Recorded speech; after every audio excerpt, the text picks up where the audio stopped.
Bonjour à tous, c'est toujours le frère Zouloula dans l'émission, dans les révélations cachées de la parole de l'Oba. Je rends grâce à Dieu, le créateur du ciel et de la terre, de ce qu'il est grand, glorieux et redoutable. Je remercie ce Dieu parce qu'il est bon, parce qu'il est fidèle, parce qu'il est tout puissant et de ce qui vit inexplicablement hors de toute réalité. Donc aujourd'hui, par sa permission, par sa grâce, on va entrer dans les sphères spirituelles. Nous allons parler d'une entité connue dans ce monde, dans ce plan physique, dans d'autres formes de pays. On le nomme sous le nom de Satan ou le diable, l'ancien jadis chérubin ou un.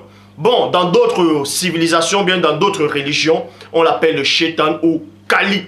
Et dans la Grèce antique, celui qui avait l'équivalent de Satan, c'était Hadès en fait, hein, au temps de Zeus, tout ça là, de la mythologie grecque, hein, par rapport à ces dieux de l'Olympe, au temps de Zeus. Lui, l'équivalent de Satan, c'était Hadès. Mais aujourd'hui, on ne va pas parler de la mythologie.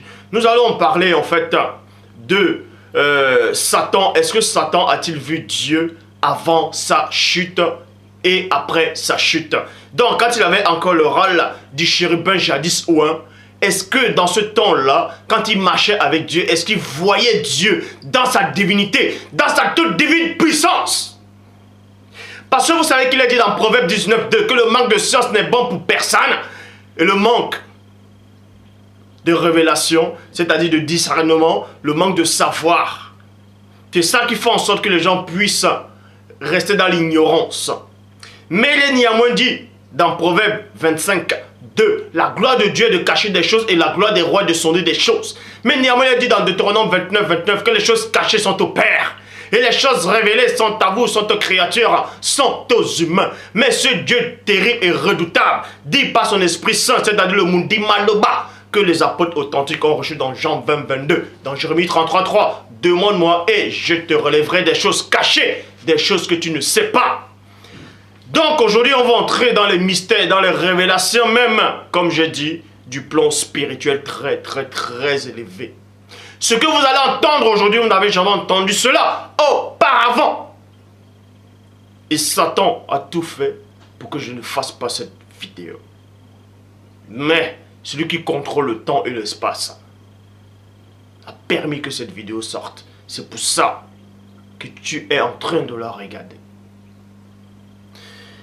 Pour ça, je vous exalte. Avant de vous exalter, vous savez qu'il y a plein de gens qui parlent de Satan, qui disent que Satan était... D'autres disent que Satan était le premier fils de Dieu. Oui, il y en a qui le pensent. Tandis que d'autres disent en fait que Satan a vu Dieu dans Job 1, verset 6. Parce qu'il est dit, soi-disant, que Dieu avait dit à Moïse qu'aucun homme ne peut le voir et vivre. Parce que le péché était enfermé dans la chair. C'est pour ça que la chair ne pouvait pas contempler Dieu. Tandis que ces gens-là disent que Satan n'a pas la chair, dont le péché n'était pas en lui. C'est-à-dire le péché n'était pas dans son corps, mais par rapport spirituellement, qu'il avait péché spirituellement, donc pour eux, Satan peut encore voir Dieu. Mais on va corriger cette hérésie aujourd'hui. Pour ça, je vous exhorte de vérifier dans vos Bibles, dans Matthieu chapitre 5, au verset 8, traduction Abbé Crampon qui dit « Heureux ceux qui ont le cœur pur, virgule, heureux ceux qui ont le cœur pur et non ceux qui auront. Mais ceux qui ont le cœur pur, car ils verront Dieu. Et non heureux ceux qui ont le cœur pur, car ils voient Dieu. Mais ils verront. Ils verront. On va parler de l'origine de Satan. On va parler de l'ancien jadis chérubin ou un, comment il était avant. Mais on va pas parler de toute sa vie, j'ai déjà fait une vidéo sur ça. Mais on va juste vous donner quelques petits aperçus avant sa chute. Hein, dans Ézéchiel 28 au verset 12. Bible second 21, il dit « Fils de l'homme, prononce une complainte sur le roi de Téra. Tu lui annonceras 2 points. Voici ce que dit le Seigneur, virgule, Loba. Tu représentais la perfection. » On vous dit ici que l'ancien jadis chérubin, ouais, avant sa rébellion, il représentait la perfection. Dans la King James française, il est dit, tu étais le couronnement de l'édifice. Nouvelle Bible seconde. Tu mettais le sceau à la perfection. Bible du semeur. Tu étais un modèle de perfection. Traduction écuménique de la Bible. Toi qui scelles la perfection. Bible ostévale. Tu étais le couronnement de l'édifice. Traduction John Nelson Darby. Tu étais la forme accomplie de la perfection. Voilà comment on décrivait Satan avant sa chute, avant la grande bataille spirituelle. Voilà comment on décrivait l'adversaire. Et d'autres ont la prétention de dire que Satan, c'est l'adversaire de Dieu. Dieu n'a pas d'adversaire, car nul n'est son égal. Satan est votre adversaire à vous. Donc, il est dit dans Job 33, 14 que Dieu parle cependant tantôt d'une manière, tantôt d'une autre, et l'on y prend point garde. Remarquez ici qu'il est dit que Satan était c'est-à-dire, il était la forme accomplie de la perfection. Ça veut dire qu'à ce temps-là, il avait un cœur pur. Avant que l'iniquité ne soit entrée en lui, avant que le péché puisse accabler son cœur. Il représentait la perfection. Il avait un cœur pur. Mais Matthieu, chapitre 5, au verset 8, vous dit ceci. Heureux ceux qui ont le cœur pur, car ils verront Dieu.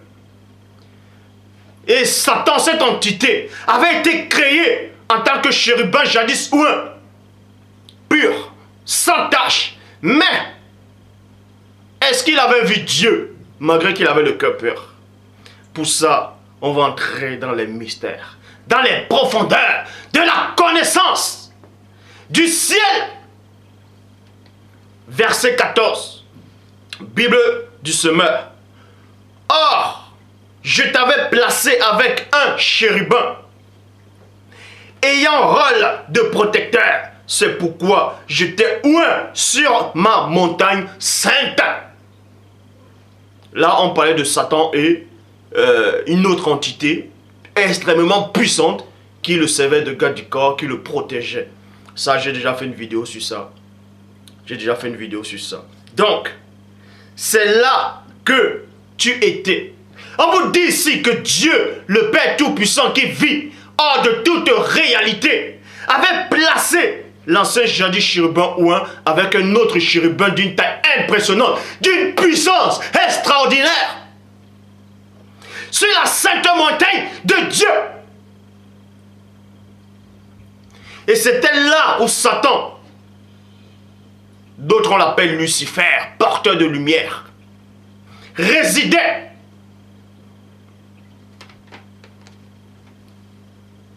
Donc remarquez dans cette révélation, je relis dans le verset 14 d'Ézéchiel 28, il est dit dans la Bible du semeur. Or je t'avais placé avec un chérubin ayant un rôle de protecteur, c'est pourquoi j'étais ouin sur ma montagne sainte. Point. C'est là que tu étais. C'est là que tu étais. C'est là que tu résidais. Et non, et non, et non, et non, auprès de moi. Remarquez ici qu'il n'est pas dit que Satan était auprès de Dieu, mais il était sur la sainte montagne de Dieu. On va vous révéler que la sainte montagne de Dieu n'était pas à côté de Dieu lui-même. Tu allais et venais au milieu des pierres, au feu étincelant. Et j'avais démontré que ces pierres-là, c'est d'autres... bref, les pierres étincelantes. Vous pouvez voir ma vidéo où j'avais parlé de l'entité qui protégeait Satan. Donc, traduction, Pirate Clama Lyonnais, il dit, avec le chérubin, je t'avais placé, tu étais sur la montagne des dieux. Tu étais sur la montagne des dieux. Bible Shuraki, tu étais le sanctuaire d'Elohim. Mais je vous ai démontré que ça ne pouvait pas être le nom de Dieu. Bref, dans la Bible Shuraki, tu étais le sanctuaire de Loba. Dans le sanctuaire, c'est quoi? Dans le thème biblique, hein? de la croyance, lieu dans lequel on célèbre un culte. Lieu dans lequel on célèbre un culte. Dont l'ancien jadis chérubin Ouin avait un pouvoir terrible. Il avait un rôle extraordinaire. Il avait une position incroyable. Mais, vous devez comprendre ici qu'il n'était pas à côté de Dieu lui-même. Pourquoi? Parce qu'il est dit dans Ésaïe 14, verset 13, Bible Chouraki. Et toi, tu disais à ton cœur, 2 points, je monterai au ciel, plus haut que les étoiles de Loba. Virgule. Je m'arrête dans la virgule et j'entre dans les profondeurs. On vous dit ici là dans Ésaïe 14, 13 que Satan était dans un endroit, mais il méditait dans son cœur qu'il voulait aller dans les sphères spirituelles parce qu'il ne résidait pas là-bas. Il était dans un lieu. Vous ne devez pas ignorer que dans le ciel divin, il existe différentes formes et sortes de créatures spirituelles. Les anges, les chérubins, trône, dignité, domination, autorité, les ophanimes. Il existe d'autres formes de noms et d'entités que je ne peux pas révéler maintenant. Mais toujours est-il que Satan disait dans son cœur qu'il va aller dans les sphères spirituelles, au-dessus des étoiles de Dieu. Et ces étoiles de Dieu-là correspondent à d'autres formes d'entités. Dans d'autres versions, on peut aussi les représenter comme des anges. Et ces étoiles-là aussi, ce sont les anges de Dieu. Mais d'une autre catégorie. D'une autre catégorie. C'est pour ça que Satan dit ici, là, qu'il va monter dans les sphères spirituelles. Plus haut que les étoiles du divin Père. Parce que Satan était dans un endroit, était dans un lieu, était sur la sainte montagne de Dieu. Dans un endroit très saint. Mais plus haut que Satan, dans d'autres sphères, toujours dans le royaume du Père, il y avait d'autres formes de sortes d'esprit qui étaient au-dessus du chérubin.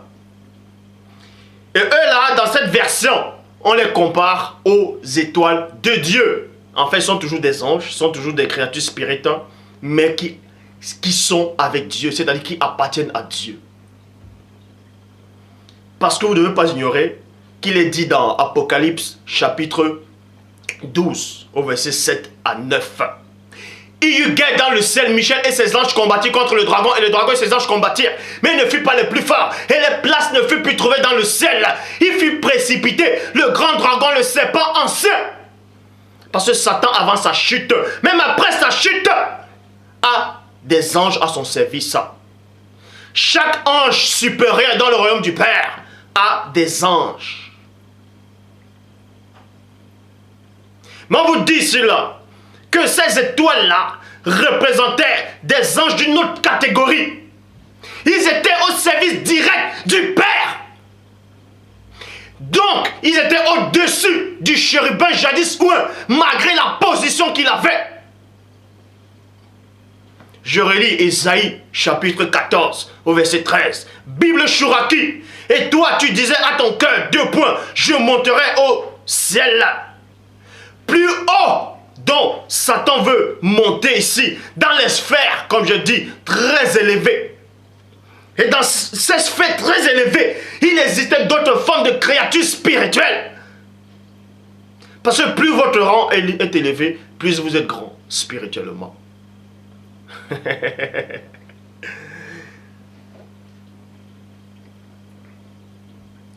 Donc, tu disais à ton cœur, je monterai au ciel plus haut que les étoiles de Dieu, de Loba. Je lèverai mon trône. Je m'assierai au mont du rendez-vous, aux confins du Septentrion. C'est pour ça que Christ dit, le premier il dit, il y a plusieurs demeures dans la maison de mon Père. Il y a plusieurs demeures, plusieurs lieux, plusieurs endroits. Et tous les endroits ne se ressemblent pas. Dans différentes demeures, il existe différentes formes d'esprit. Et d'une puissance extraordinaire. Mais ces étoiles de Dieu ici, là, c'était des anges, c'était des formes d'existence spirituelle qui étaient uniquement, qui obéissaient directement à Dieu et non à d'autres, on va peut-être dire, généraux spirituels. Ils étaient uniquement sous les ordres de Dieu lui-même.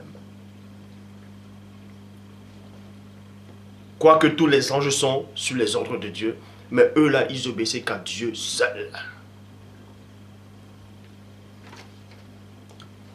Ici, c'était les anges du Père. Mais vous devez comprendre qu'il y avait d'autres formes d'esprit encore, qui étaient plus puissants encore que ces étoiles-là, que ces anges de Dieu.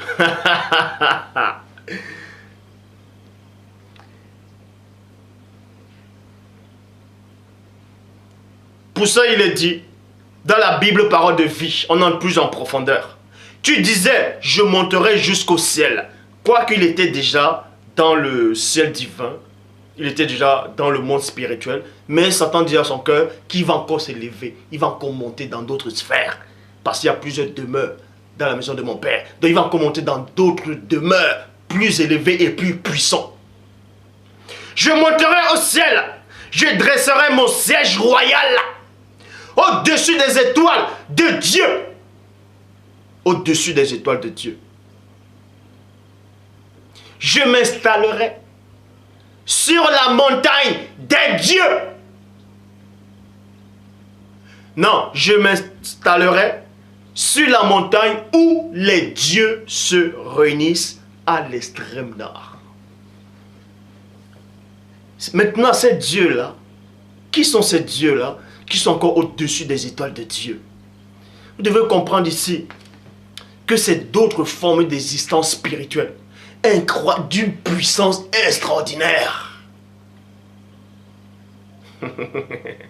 Mais vous savez néanmoins qu'il n'existe qu'un seul Dieu. Il n'y a qu'un seul Dieu. En fait, quand on parle des autres entités sur le titre de Dieu, c'est parce que la parole de Dieu, c'est parce qu'ils obéissent à Dieu. Ils obéissent à Dieu. Donc, selon ce que Christ dit, quand la parole de Dieu habite en toi, quand la parole de Dieu est en toi, quand tu obéis complètement à la parole de Dieu, c'est là où on dit tu es un Dieu, en fait. C'est pour ça qu'il dit.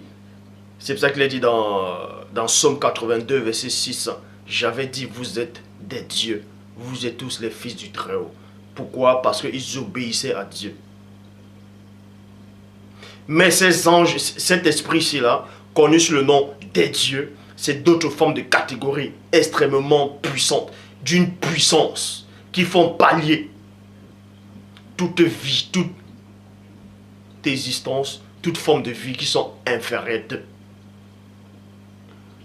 Donc Satan lui disait qu'il va aller au-dessus des étoiles de Dieu. Et il va encore monter, il va s'asseoir. Vous voyez? Parce que Satan avait compris ça. Il dit ici, Bible parole de vie, tu pensais 2 points. Je monterai jusqu'au ciel, je dresserai mon siège royal au-dessus des étoiles de Dieu. Point. Je m'installerai sur la montagne où les dieux se réunissent. Vous devez comprendre ici que cette montagne-là, elle est différente de la montagne qui se trouve dans Ézéchiel 28, 14. Il y a une montagne où d'autres formes d'entités se réunissent en fait, où se rassemblent. C'est là où on dit la montagne des dieux. Mais aujourd'hui, je ne vais pas vous parler de cette montagne. Au cas où ils se réunissent, qu'est-ce qui se passe là-bas? Vous devez comprendre que dans cet endroit-là, dans cette montagne-là, il y a des secrets. Il y a des secrets extraordinaires. Que certains anges, certaines créatures, dans le plan spirituel, ne doivent pas connaître. Ne doivent pas connaître. Mais vous ne devez pas ignorer qu'après cette montagne des dieux, il y a encore d'autres formes d'existence supérieures à ces entités. Mais le but de cette vidéo, ce n'est pas de parler d'autres hiérarchies spirituelles, d'autres formes d'entités. On va parler si Satan a vu Dieu avant ou après sa chute.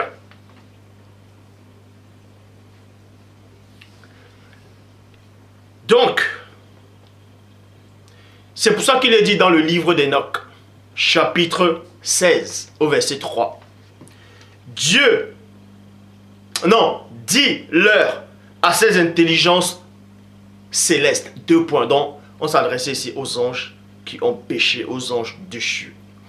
Dis-leur à ces intelligences célestes, c'est-à-dire sont les anges déchus, vous avez eu le ciel pour demeure, mais les secrets d'en haut ne vous ont pas été révélés. Dieu! C'est pas parce qu'un ange a eu l'existence dans le ciel, c'est pas parce qu'un ange habite dans le ciel que forcément il sait tout ce qui se passe dans le ciel. Non. Satan lui-même ne savait pas tout. Ah, cela, ça vous surprend. Malgré qu'il était parfait en beauté, il avait une sagesse extrême. Il ne savait pas tout. Il ne savait pas tout. On vous dit ici, là, selon le livre d'Enoch, chapitre 16, au verset 3, que le secret des cieux les a été caché. Le secret, il y a un secret dans le ciel. Que tout, c'est pas tout ce qu'ils connaissent. Donc, on va tourner cette phrase-là du livre d'Enoch, chapitre 16, au verset 3, pour vous expliquer ce que ça veut représenter réellement spirituellement. Je relis, on va décoder. Parce que là, c'est une parabole, là. C'est un symbole, ça. On va entrer dans le cœur de la parole. On va entrer dans le cœur de la phrase, des mots, des langages. Livre d'Enoch, chapitre 16, au verset 3, il est dit, dis-leur à ces intelligences célestes, vous avez eu le ciel pour demeure, mais les secrets d'en haut ne vous ont pas été révélés. Ça veut dire quoi spirituellement? Ça veut dire qu'ils n'ont pas vu la face de Dieu. Là, c'est le cœur du message. Je le dis ici à l'humanité, à tous ceux qui me regardaient. Satan, avant sa chute, quoi qu'il était parfait au départ, il n'a pas vu Dieu. Vous allez me dire, mais comment est-ce possible? Satan n'a pas vu Dieu. Et on va vous donner un verset qui approuve cela. Les anges qui ont péché n'ont vu Dieu à aucun moment. Parce que une entité spirituelle ne peut pas voir Dieu et pécher après, mourir dans son péché, ou rester éternellement maudit. Ce n'est pas possible. Je dis bien, Jean 3, 11, nous disons ce que nous savons et l'on rend témoignage de ce qu'on a vu. Satan a vu une représentation de Dieu, mais il n'a pas vu Dieu lui-même, parce que s'il avait vu Dieu, il n'allait jamais pécher. Est-ce que vous comprenez? Si Satan avait vu le vrai visage de Dieu, il n'allait jamais pécher. Le secret des cieux les a été caché, donc c'est le visage de Dieu lui-même les a été caché. Or, les anges qui sont restés fidèles à Dieu jusqu'à présent, eux, ils ont vu Dieu. Il y a le verset qui le démontre aussi. Un ange qui a vu Dieu, ne peut pas pécher. Ne pêche pas. Sans cela où Jean aussi dit, celui qui est né de Dieu, qui a la semence de Dieu, il ne peut pas pécher. Parce que la semence de Dieu réside en lui. Il ne peut pas pécher. Vous allez me dire, Satan, tous ces, ils avaient le libre arbitre. Certes, ils avaient le libre arbitre. Ils avaient le libre arbitre. Mais celui qui a vu Dieu ne peut pas pécher. Ce n'est pas possible. Et on va vous le démontrer. Donc, Satan voyait juste une représentation de Dieu. C'est pour ça qu'il disait que c'est semblable au Très-Haut. Bon, certains vont dire, mais quand Satan dit que c'est semblable au Très-Haut, ça veut dire qu'il avait forcément une image de Dieu. C'est pour ça qu'il va être semblable à ce qu'il est en train de voir. Ah non. Ah non. Ah non. Satan avait une représentation. De même qu'il y a des gens qui viennent raconter des hérésies, qui disent que Satan s'est transformé en éternel, c'est-à-dire parce que pour eux, l'éternel là c'est Dieu lui-même. Donc Satan s'est transformé en Dieu pour venir séduire David. Mais ça n'a pas de sens. Si Satan se transforme en Dieu, vous dites que c'est l'éternel qui se transforme en éternel pour venir séduire David à faire le dénombrement. Et que David obéit. Ben, ça veut dire que David savait que c'était Dieu. Donc ça veut dire que David connaît Dieu. C'est-à-dire David avait vu Dieu alors. Pour savoir que Quand Satan va apparaître en forme de Dieu, il va reconnaître que, ah oui, c'est Dieu que j'ai déjà vu, c'est lui. N'importe quoi. Satan, je le répète, n'a jamais vu Dieu. Les anges déchus n'ont jamais vu Dieu. Les démons n'ont jamais vu Dieu. Aucun homme n'a jamais vu Dieu, à aucun moment. Tous les anges qui sont auprès de Dieu actuellement ont vu Dieu. C'est pour ça qu'ils n'ont jamais péché. C'est pour ça qu'ils n'ont pas pris part à la rébellion. Et on va vous expliquer ces choses.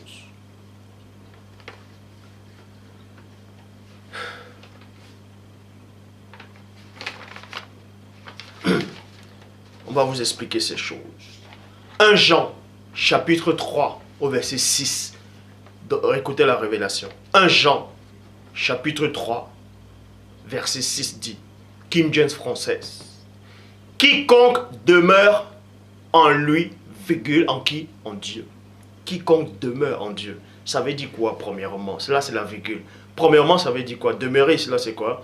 Quiconque demeure dans sa parole. Quiconque demeure dans l'obéissance parfaite de Dieu. Virgule. Quiconque marche selon les préceptes de Dieu. Quiconque fait de Dieu ses délices. Quiconque demeure en lui.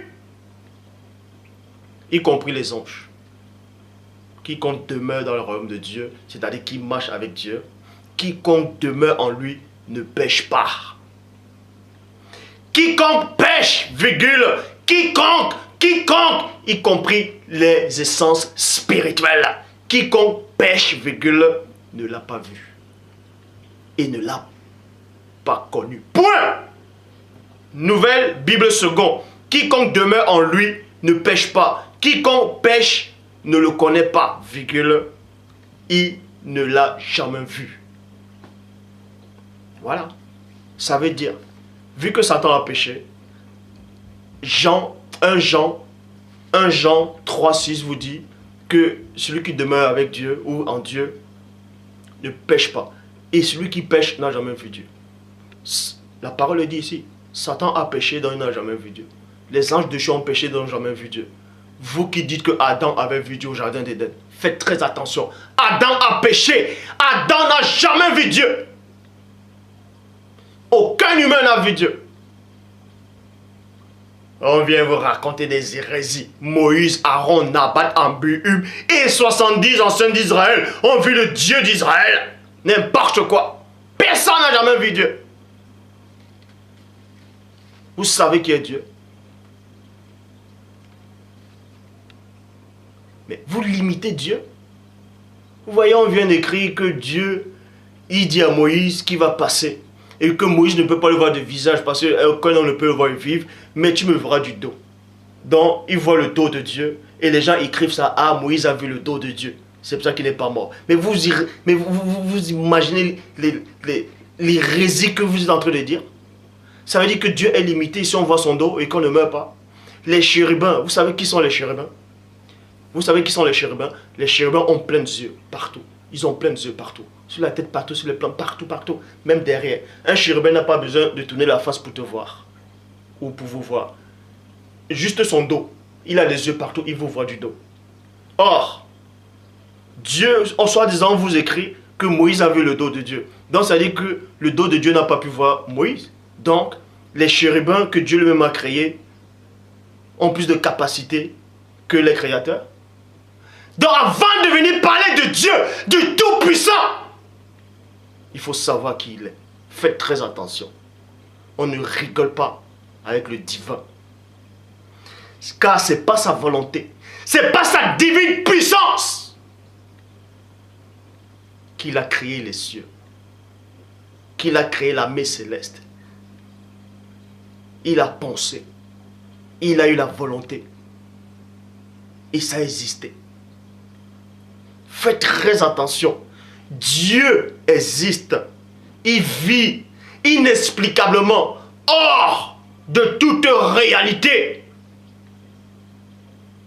De tout ce que vous pouvez concevoir. Je le dis encore, aucun humain n'a vu Dieu. Aucun humain n'a entendu sa voix. Et si vous voulez que je vous choque, Christ, qui est le premier-né, lui-même sur la terre en tant qu'humain, n'a pas vu Dieu. Oui, je vous le dis. Christ sur la terre ne pouvait pas voir Dieu. Il ne pouvait pas voir Dieu. Mais avant son dépouillement, il avait vu Dieu. Et une autre révélation, c'est quoi? Le souvenir de Dieu lui a été effacé. Si vous ne savez pas. Christ dans le ciel, il voyait Dieu dans sa plénitude. Mais quand il s'est dépouillé, le souvenir de Dieu, de la face de Dieu, a été voilé. Mais l'enseignement qu'il a reçu de Dieu, la parole qu'il a entendue de Dieu, est restée dans son esprit à Christ. Parce que si vous avez vu Dieu auparavant, si toi, supposons que tu as vécu dans le ciel, tu t'es dépouillé, et que tu es humain, et que tu as le souvenir de Dieu, avoir le souvenir de quelqu'un, tu es en train de le voir. Puisque Christ dit quoi?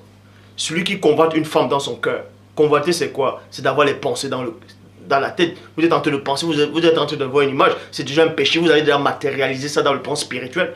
Donc quand vous avez une image, quand vous avez une pensée, peut-être de votre papa, ou bien de votre femme, de votre mari, de votre frère, peu importe, vous pensez à quelqu'un qui vous est cher mais qui est loin, vous voyez son image. Ouais, spirituellement, vous êtes en train de le voir. Spirituellement, vous le voyez. Donc, Christ étant sur la terre, dans la condition humaine, ne pouvait pas avoir le souvenir du visage de Dieu. Ce n'est pas possible. Pourquoi?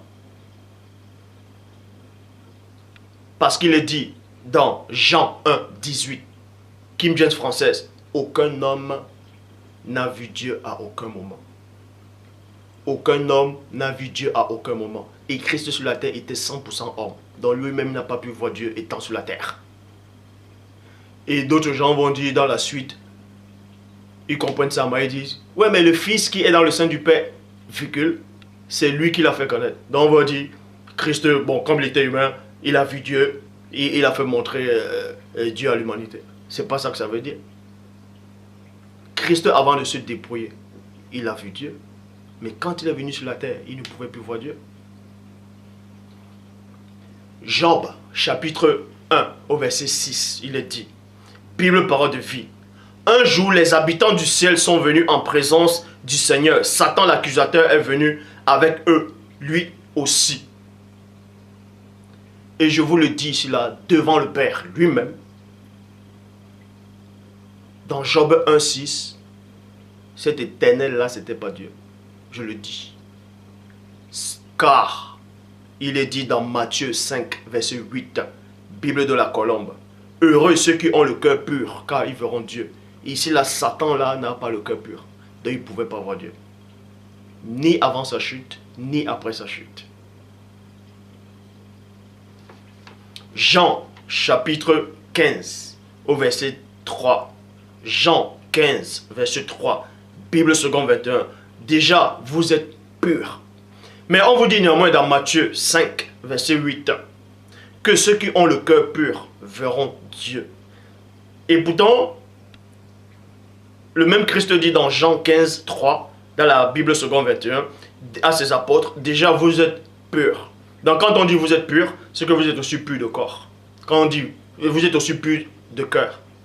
Déjà vous êtes purs à cause de la parole que je vous ai annoncée. Bible en français courant, l'enseignement que je vous ai donné vous a déjà rendu pur. L'enseignement que je vous ai donné vous a déjà rendu pur. Or, Matthieu 5, 8 dit, ceux qui ont le cœur pur verront Dieu. Mais Christ dit ici, là, dans Jean 15, 3, que les apôtres sont devenus purs à cause de la parole. Mais malgré ça, ils ne pouvaient pas voir Dieu. Est-ce que ça dit que Christ a menti dans Matthieu 5, verset 8? Non. Quand Christ dit ceux qui ont le cœur pur verront Dieu, le mot verront, et non ceux qui ont le cœur pur voient Dieu en tant qu'humain. Mais verront, c'est à la résurrection. C'est quand vous allez fusionner, avoir les corps glorieux. Là, ça veut dire ceux qui vont voir Dieu en tant qu'humain, c'est à la résurrection. C'est quand l'église va être enlevée, c'est-à-dire plus tard, quand ils vont entrer au paradis. C'est là où ils pourront voir Dieu. Pourquoi? Remarquez, écoutez la révélation. Quand vous lisez même dans Ésaïe ou bien dans Apocalypse, on dit quoi? Dieu va effacer tout souvenir. Dieu dit bien tout souvenir. Ce qui veut dire que on efface tout souvenir. Dans le paradis, tu vas plus te souvenir que tu étais sur la terre. Que tu... peut-être que tu allais manger le poisson braisé avec le ndolé, le poisson braisé, le chikwang ou les bobolos. Non! Tu ne vas plus te souvenir de ça. Parce que si tu te souviens de ta vie sur la terre et en étant au paradis, forcément tu vas aussi te souvenir du mal que tu faisais. Et si tu te souviens du mal que tu faisais, c'est une mauvaise pensée. Et si c'est une mauvaise pensée, il y a déjà un péché. En cela, Dieu va effacer tout souvenir. De même que quand Christ descend sur la terre, il prend le corps humain. Le souvenir du visage de Dieu s'efface.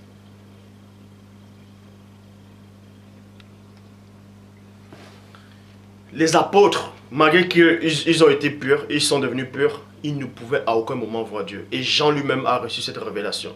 Parce que quand Christ dit, vous êtes purs à cause de cette parole, Jean était là. Et Jean aussi, plus tard, le Saint-Esprit a donné cette révélation.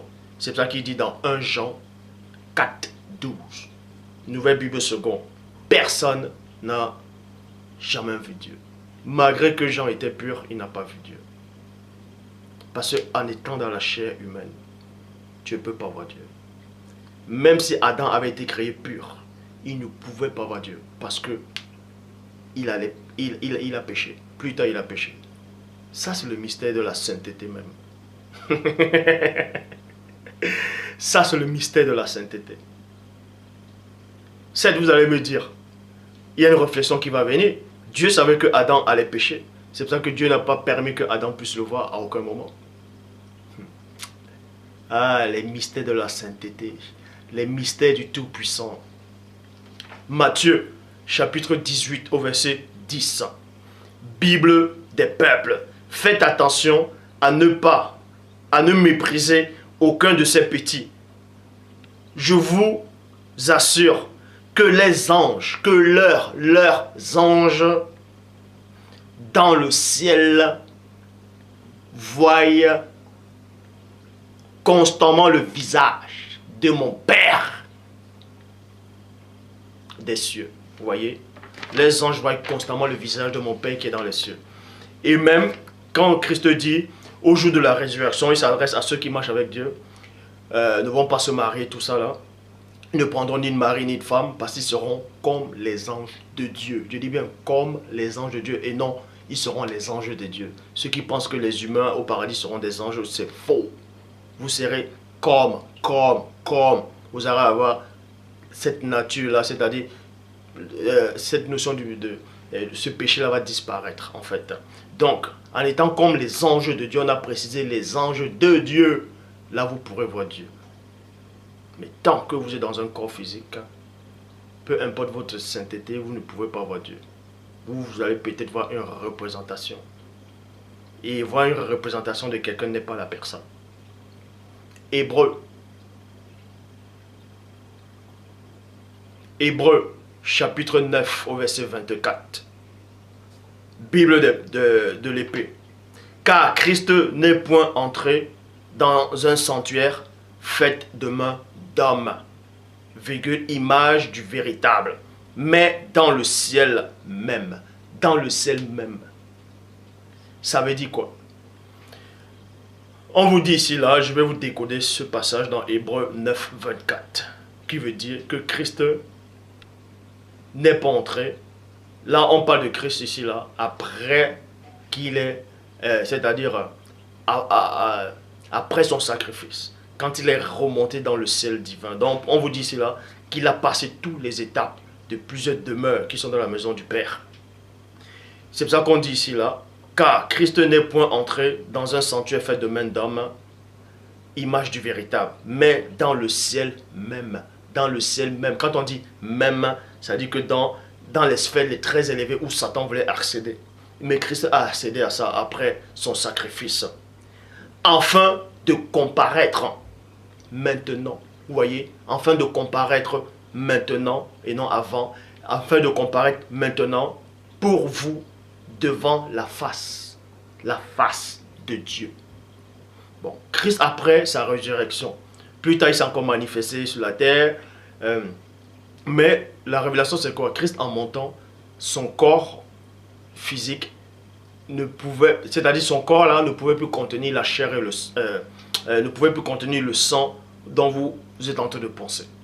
Vous allez me dire, oui, mais il a apparu à Emmaüs, il a dit à Thomas, mets ton doigt, ça dit qu'il y avait encore la marque des clous, tout ça, est-ce que c'était son corps glorieux?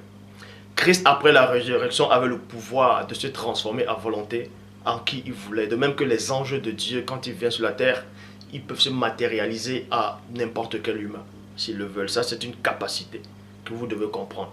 Et Satan, ou les anges déchus, ou les démons n'ont pas le pouvoir, n'ont plus le pouvoir de prendre une apparence humaine. Une apparence humaine. Vous allez peut-être poser la question qu'il y a des gens qui sont possédés complètement. C'est-à-dire que le démon les a tellement possédés, donc les humains qui sont possédés n'ont plus de volonté propre. Ça veut forcément dire que c'est le démon qui a pris l'apparence humaine. Non, le démon n'a pas pris l'apparence humaine, même s'il contrôle cet homme, il reste néanmoins à l'intérieur. Satan n'a pas le pouvoir, ni les anges déchus, ni les démons de se transformer, de se matérialiser en humain comme ça, fait de chair, de sang, d'os. Il n'y a que les anges de Dieu seuls qui ont encore ce droit-là. Parce que les anges de Dieu, là, ne pourront jamais pécher. Parce qu'ils voient la face de Dieu. Et donc, quand Christ est remonté dans le ciel divin, il y a deux anges qui ont apparu. Vous pouvez voir ça dans Actes des Apôtres. Il y a deux anges qui ont apparu. Ils ont dit, homme galiléen. Dieu! Quand Christ montait, il n'est pas monté dans la chair que vous imaginez. Pourquoi? Parce qu'il est dit dans 1 Corinthiens 15, verset 50, dans la Bible du Semeur. Ce que je dis, frère, c'est que nos corps de chair et de sang ne peuvent accéder au royaume de Dieu.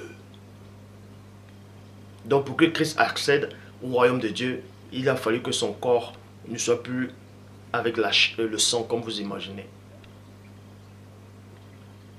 Donc ceux qui lisent moi la Bible en disant ouais, le sang de Christ continue à purifier et tout ça là, j'avais démontré que ce sang là ça symbolisait quoi. Donc si tu ne peux accéder au royaume de Dieu, tu ne peux pas voir Dieu non plus. Le Père s'est encore glorifié.